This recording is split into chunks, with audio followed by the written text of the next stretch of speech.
pouquinho sobre o contexto do processamento de alimentos dentro da alimentação moderna, ou seja, como os alimentos industrializados são importantes dentro da segurança alimentar e de entregar ao consumidor um alimento seguro e aonde ele é necessário.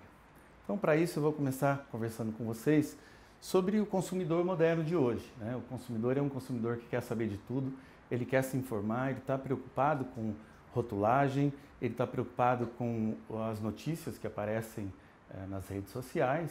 Então, é de grande importância nós temos um consumidor hoje preocupado com isso. E de onde esse consumidor está se informando, né? Então, ele é um consumidor que está preocupado com qualidade, com frescor, com segurança, com meio ambiente, com ética, com saudabilidade, e ele não abre mão de consumir esses alimentos em diferentes situações distintas, né? O grande dilema de tudo isso é que a gente tem diferentes demandas, ou seja, nós temos as demandas por saúde, por fitness, por conveniência, por ética, e nós temos uma situação grande de circunstâncias de consumo. Então nós temos alimento para o café da manhã, para o almoço, para a janta, para andar de bicicleta, para subir montanha, para consumir no carro, né? Todos os nossos carros hoje têm porta-copo, então nós consumimos alimentos em situações diferentes. E isso nos leva a uma dificuldade tecnológica bastante grande, ou seja, como entregar um alimento seguro para consumo em diferentes situações, né? Então esse é o grande papel da industrialização de alimentos. É assim que a gente precisa entender o contexto do alimento processado. E onde o consumidor está buscando as informações com relação tanto ao alimento processado, mas quanto à nutrição como um todo, né? Para a adequação da qualidade de vida ou das suas circunstâncias de vida. Nós temos aí, obviamente, um número muito grande de revistas, de blogs e de informações científicas e não tão científicas. E isso tem levado a situações diferentes. Então, se a gente analisar aí uma reportagem publicada no ano passado ainda, como os brasileiros se informam sobre nutrição em termos de fake news. A gente está vendo que é um volume muito grande de informações e essa pesquisa acabou ressaltando algumas coisas, ou seja, a maioria das pessoas se informa em YouTube, em sites especializados, em TV, em sites de notícias, Facebook, WhatsApp, né? O volume de informação que a gente troca hoje pelas redes sociais sobre alimentação é muito grande. Quanto disso é verdade, quanto disso realmente tem os seus problemas em relação a não só a processo, mas quanto às dietas, né? Então, se a gente for olhar, o consumidor está sim preocupado, ou grande parte dos consumidores estão muito preocupados ou preocupados com aquilo que estão consumindo, ou com o que é publicado, e estão buscando as informações de maneiras completamente diferentes. Bom, nesse contexto, precisamos parar um pouquinho para entender por que processamos alimentos, né? A gente tem que ter a ideia de que nem todos os alimentos são produzidos onde eles são consumidos, e existem entre-safras. Um exemplo seria o tomate, né? O tomate talvez seja a fruta mais consumida no mundo e ele não é produzido em todos os países, em todas as cidades e nem é produzido o ano todo, né? Mas a gente consome ele em quase todas as preparações alimentícias. Então é preciso que esse tomate esteja disponível nas entre-safras e de uma maneira segura. Então, o processamento de alimentos permite garantir a segurança do alimento, ou seja, que ninguém vá ter um problema de saúde, ou seja, é um problema de saúde pública, ao mesmo tempo manter esse alimento consumível por um período de tempo mais expressivo do que a fruta in natura. Hoje também temos uma maior longevidade do ser humano e isso está proporcionando o aparecimento de alimentos para fins específicos, como por exemplo para idosos ou mesmo crianças, atletas, e tratamento e pacientes em tratamentos especiais. Então, o processamento de alimentos permite isso hoje em dia. E as demais demandas de consumidores, como eu já havia dito, consumir no carro, consumir escalando uma montanha, andando de bicicleta, andando no parque, com a família, enfim, a industrialização de alimentos tem permitido uma variação muito grande. Bom, mas que novidade é essa? Nossos avós já faziam isso. E é preciso colocar num contexto que a geladeira está aí há talvez um século. Como é que nós preservamos alimentos durante todos esses milênios, né? Então, se olharmos para cá recentemente, como é que a gente conservava frutas, né? A gente conservava frutas, nossos avós conservavam as frutas, colocando açúcar e cozinhando, né? Essa era a maneira de se preservar frutas para as entre-safras. E as carnes? Mesma maneira, a maneira de preservar carnes sem a geladeira era salgá-la para diminuir a quantidade de água, assim manter a carne por um período maior. Ou mesmo estocando na banha, né? Muitas as avós, os bisavós faziam bastante isso. E as conservas de legumes, né? Que eram alimentos acidificados e salgados mantidos em conserva para serem consumidos fora da safra. Então, isso não é novidade nenhuma hoje em dia. Mas qual é a percepção do consumidor frente a esse processamento de alimentos, né? É isso que é importante a gente entender. Então, de maneira geral, o consumidor percebe o alimento processado de uma maneira um pouco não muito saudável, né? A gente escuta bastante isso, os alimentos têm química. Sim, tudo é química, né? A gente tem que levar em conta que proteínas, carboidratos, gorduras, etc., são químicos. E, de maneira geral, percebem que os alimentos processados não são naturais. Bom, aí a gente entra numa outra seara, que é, será que realmente o consumidor consegue distinguir essas coisas, né? O que é natural do que é in natura, essa terminologia toda utilizada hoje nos blogs e nos sites, orgânico e natural, o que é natural, o que é processado, o saudável e o processado, enfim. Hoje existe uma confusão muito grande em relação a esses termos e isso tem levado o consumidor a escolhas e a opiniões muito distintas sobre processamento de alimentos. O que mais a gente vê é alimentos ultraprocessados, fuja deles, alimentos de dietas específicas. E aqui eu convido vocês a assistirem ao vídeo produzido nessa série com o Dr. Mauro Friesberg, falando sobre dietas especiais, e o vídeo da doutora Fernanda Oliveira Martins, também falando de alimentos ultraprocessados. O que a gente tem visto muito nesses debates de redes sociais é o que a gente tem chamado de quimiofobia, né? Então as pessoas falam muito de isso tem química, aquilo tem química, sempre numa conotação de isso tem aditivos, isso tem conservantes. Isso tem levado a um fator de desentendimento muito grande com relação aos alimentos processados. Então existe sim uma falta premissa que leva a uma demanda popular por produtos que sejam mais naturais, mais saudáveis ou livres de produtos químicos, né? E a gente não entende muito bem o que é isso. O que é importante a gente entender é que o fato de um ingrediente ser sintético não significa necessariamente que ele é perigoso. E o fato de ser natural não significa necessariamente que ele seja seguro, né? As nomenclaturas que estão por aí é que confundem bastante o consumidor. Está aqui um exemplo que eu gostaria de compartilhar com vocês. E se colocássemos rótulo numa banana, como isso ficaria? E aí está aí a composição nutricional de uma banana.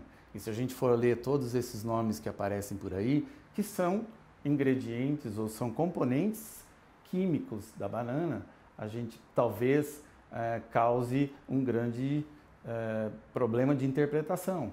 Mas se olharmos detalhadamente, são os componentes, os ácidos, as vitaminas e tudo mais que é componente de uma banana. Então, toda vez que olharmos para rótulos de alimentos, nós temos que ter essa consciência de que a maioria das coisas que estão escritas ali são componentes naturais de alimentos, seja proveniente daquele ou seja proveniente de um outro alimento. É muito comum a gente dizer assim, esse alimento contém ácido cítrico, contém ácido acético, mas precisamos lembrar que também são componentes de outros produtos, né? Ácido ascórbico, que é a vitamina C, ácido cítrico, são abundantes nos cítricos e são bastante utilizados em formulações de outros alimentos e não deixam de ser parte de alimentos. Nesse contexto, eu gostaria de conversar um pouquinho sobre mitos e fatos de coisas que a gente vê hoje em dia. Eu gostaria de falar um pouquinho sobre o processamento de alimentos, né? E o que muitas vezes transparece ou não transparece para o consumidor, na verdade, é que existe uma caixa preta que não se sabe o que foi feito entre como o leite saiu da vaca e foi parar dentro de uma caixinha, né? A caixinha hoje em dia tão aí criticada e tudo que a gente fala é alimentos em caixinha, mas é somente uma embalagem muito importante, muito interessante dentro do contexto de conservação de alimentos. Então, se nós formos entender, na verdade a indústria está se preocupando agora em explicar um pouco mais o que acontece no processamento, e seria importante que nós, consumidores, começássemos a nos preocupar e a entender um pouco mais para que possamos tomar as nossas próprias conclusões em relação ao processamento de alimentos. E aí, alguns mitos que a gente vê, né? Alimentos processados não oferecem benefícios aos consumidores. Não é verdade. O fato é que os alimentos processados proporcionam vários benefícios para o consumidor e para a sociedade como um todo.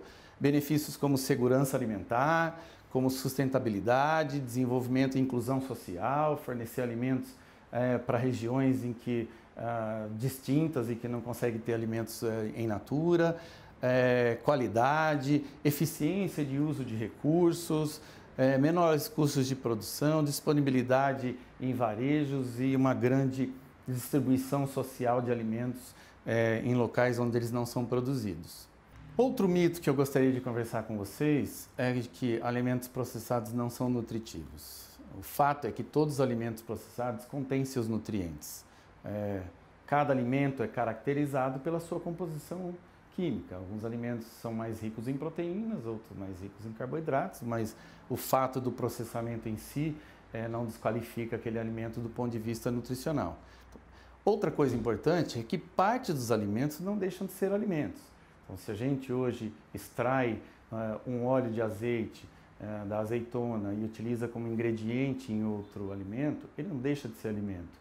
O fato de utilizarmos em alguns sucos que são muito criticados porque contém conservantes ou contém aditivos que melhoram a viscosidade e palatabilidade, como por exemplo as gomas, né, são extraídas de árvores, assim como as vitaminas ou os ácidos são extraídos de frutas cítricas e aí são readicionados aos alimentos para que eles possam ter características específicas. O que é importante entender que os ingredientes e aditivos alimentares são regulamentados pela Anvisa, assim como todos os outros órgãos espalhados pelo mundo, como o FDA, o GECFA e todos os outros organismos que regulam a utilização de aditivos e ingredientes. E se eles estão lá para uso, eles foram extremamente testados e avaliados e são seguros na alimentação humana. Então, é um mito que a gente precisa entender melhor.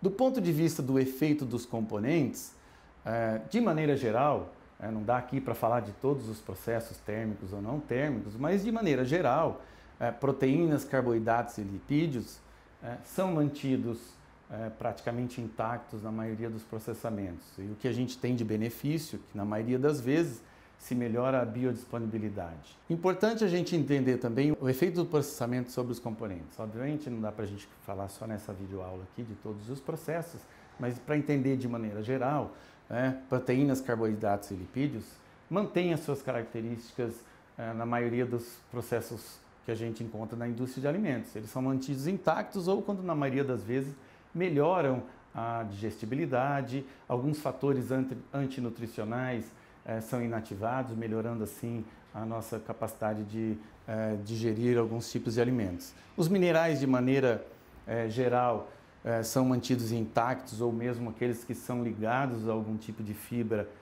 podem ser destacados e isso melhoraria sobre o aspecto nutricional. As vitaminas, em sua grande maioria, são estáveis, alguns processos térmicos ou alguns processos de secagem podem sim reduzir algumas vitaminas, mas que não são tão significativas assim. E as fibras, de maneira geral, estão em voga hoje. Alguns dos processos tecnológicos melhoram a solubilidade dessas fibras, o que é um efeito benéfico do ponto de vista nutricional. A grande vantagem é que, seja lá qual for a perda, na maioria das vezes a gente consegue recompor essa perda. Então, hoje em dia é possível aumentar a quantidade de vitaminas ou de fibras de maneira geral nos alimentos processados, né? Então, isso é uma grande vantagem do ponto de vista de industrialização de alimentos. A gente poder colocar algum tipo de nutriente ou de vitamina que não era característico de aquele alimento em si, in natura, e que hoje ele pode vir mais fortificado. Outra coisa importante são os alimentos para fins especiais, né? Como eu disse, uma população que está envelhecendo e que traz junto alguns problemas de deficiência, como sarcopenia, como disfagia ou dificuldades de alimentação. Assim como os atletas, né, que exigem aí alimentos diferentes, ou seja, maior teor de carboidratos ou maior teor de proteínas, enfim. E os alimentos infantis, né, que hoje, de maneira geral, a gente tem uma gama muito grande de alimentos produzidos para fins especiais.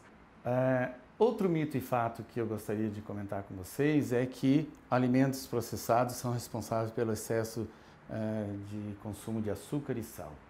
Então a gente vê vários fake news por aí dizendo que alimentos ultraprocessados são responsáveis por epidemias e obesidades.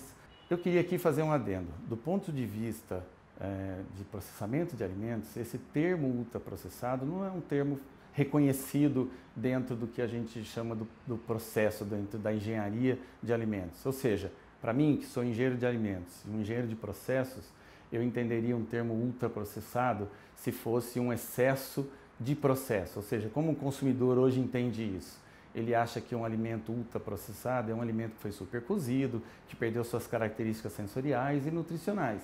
Isso não é verdade. O que a gente vê na definição de alimentos ultraprocessados hoje é que o termo está se relacionando à composição do alimento e não à maneira como ele foi processado, que, do meu ponto de vista, é um engano. E aí, apenas para desmistificar um pouco do que a indústria faz em relação à adição de sal e açúcar, essa é uma fonte oficial do governo que mostra como a gente utiliza açúcar nos alimentos hoje. Então a gente vai ver que apenas 19% do açúcar total consumido vem dos alimentos, vem de açúcar adicionado aos alimentos processados.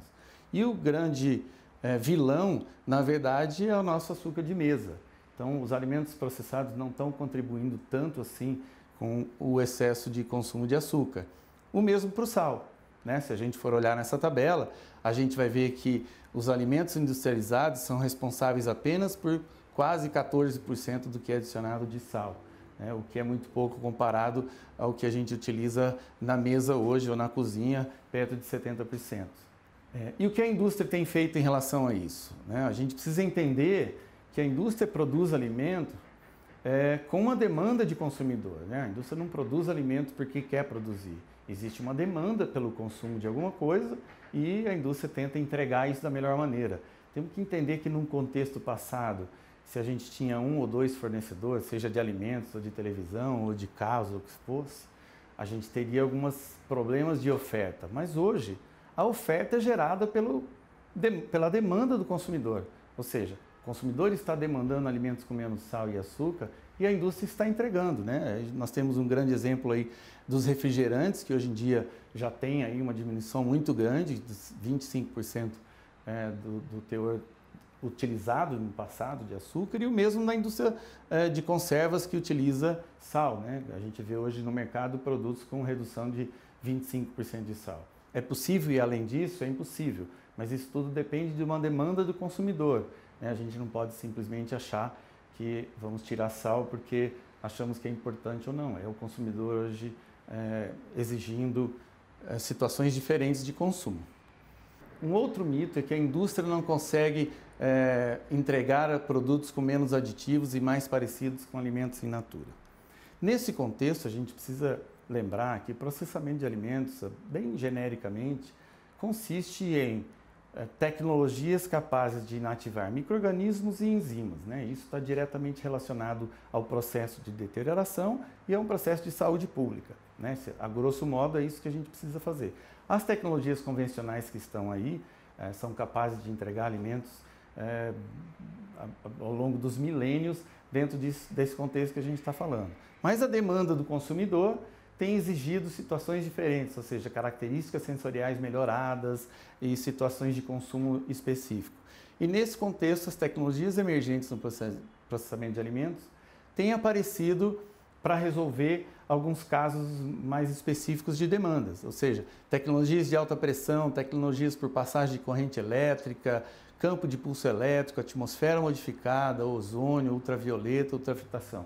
São tecnologias que apareceram nos últimos 50 anos e que estão trazendo opções diferenciadas de consumo de alimentos, né? Elas são capazes hoje em dia de colocar no mercado produtos semi-prontos ou prontos, com as características sensoriais e nutricionais muito próximas dos alimentos in natura. Então a gente vê hoje aí produtos prontos para consumo, lavados e higienizados, alimentos em conservas, mesmo as conservas em latas que são tão criticadas e que a maioria da população acha que são produtos com conservantes, e é justamente o contrário. O processo térmico é capaz de inativar enzimas e micro-organismos que vão causar deterioração e não necessitam de conservantes, né? E hoje a evolução das embalagens permite alimentos com processos otimizados e que garantam aí os aspectos sensoriais e nutricionais.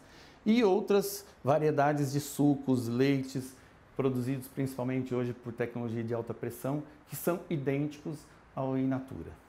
E nesse contexto, o que tem acontecido na tecnologia de alimentos ou no processamento de alimentos, né? Tanto a otimização dos processos convencionais já existentes, que tem melhorado bastante a característica sensorial e nutricional dos alimentos, as tecnologias emergentes também têm ganho grande interesse porque estão sendo capazes de aumentar a retenção de nutrientes nos alimentos próximos aos in natura, ou aumento da biodisponibilidade, ou seja, os alimentos são melhor aproveitados do ponto de vista dos seus microcomponentes, uma grande melhoria nas características sensoriais, o gasto energético e a sustentabilidade também vieram junto, que é muito importante hoje dentro do contexto que vivemos, ou seja, a redução de energia dentro dos processos tem sido muito importante.